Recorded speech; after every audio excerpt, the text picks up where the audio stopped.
Philosophie pour les nuls en MP3. Cheb Bilal, l'université de ceux qui n'ont jamais ouvert un livre mais qui savent que l'amitié c'est comme le pain, si tu le manges seul, tu t'étranges. Silence religieux, quelqu'un essuie une larme, un autre hoche la tête, le regard vers le sol carrelé, comme si les carreaux cachaient dans les versets secrets de la sagesse populaire, prophète en casquette, théoricien des dettes impayées et des voisins envahissants. Il chante la trahison, le pote qui a pris ton blouson et t'a laissé une gifle morale. Il chante le cousin qui a juré de t'aider à envoyer les cartons au bled mais a disparu le jour du départ.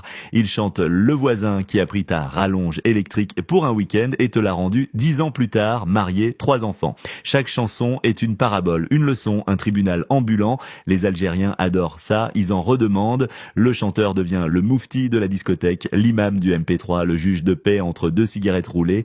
Pas besoin de lire un roman, encore moins un essai. Trop long, trop compliqué, trop silencieux. Un chanteur lui parle avec le cœur, il rime, il gronde, il pleure pour toi. Il te dit quoi penser, qui blâmer, qui éviter dans les mariages. Il connaît ton cousin jaloux, ta sœur ingrate, ton ami qui a changé depuis qu'il travaille à la poste. Dans ses chansons, tout le monde est trahi. C'est une hémorragie d'ingratitude. La société y est décrite comme un terrain vague où chaque sourire cache un poignard.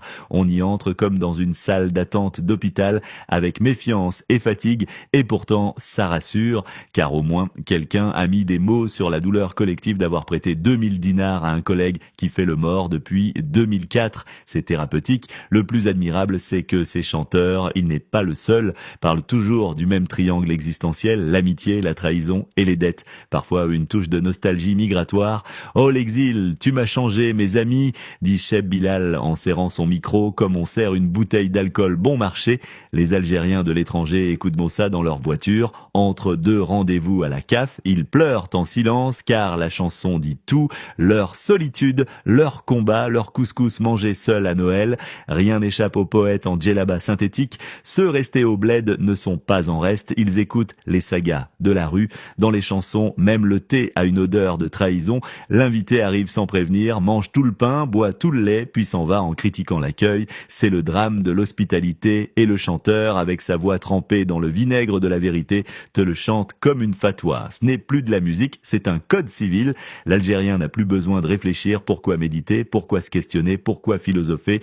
Quand un chanteur peut te résumer toute l'existence humaine en 3 couplets et un refrain, il suffit de fermer les yeux et d'écouter. Tout est là, le bien, le mal. Les chansons remplacent les livres, les proverbes remplacent la pensée. Un bon couplet vaut mieux qu'un chapitre, et s'il dit « Attention à l'ami qui rit trop », alors tout ami joyeux devient suspect. La joie est un piège, le silence est d'or, et si quelqu'un ne te rend pas ta clé USB, c'est qu'il te jalouse. Le chanteur l'a dit, c'est donc vrai. Et les chanteurs le savent.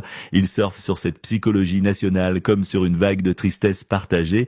Ils ajoutent des larmes, des trémolos, des effets sonores de pluie. Ils inventent des histoires. Un homme quitte sa femme parce qu'elle a dit bonjour à un voisin. Un cousin jaloux ruine un mariage avec une rumeur lâchée comme une grenade. Une mère pleure son fils parti en France, revenu avec une Française qui ne sait pas faire les bourraques. À force d'écouter les chanteurs penser à leur place, certains finissent par ne plus penser du tout. Ils vivent dans un monde où chaque mésaventure trouve sa chanson. Ils attendent qu'un chanteur évoque leur cas pour agir. Ah, il a parlé de l'ami qui ment pour éviter de prêter de l'argent. C'est donc vrai, je ne suis pas fou. Le chanteur devient psy, juge, imam, conseiller conjugal et parfois même astrologue. Ainsi, l'Algérien ferme les yeux, soupire et dit « Wallah, il m'a compris ». Puis il remet la chanson depuis le début, parce qu'entre 2 couplets, il a peut-être raté une révélation sur sa belle-sœur. Suite de l'article dans L'Algérie, Tafsir Ismail Zanoun, recueil de 99 chroniques, disponible à partir de septembre 2025.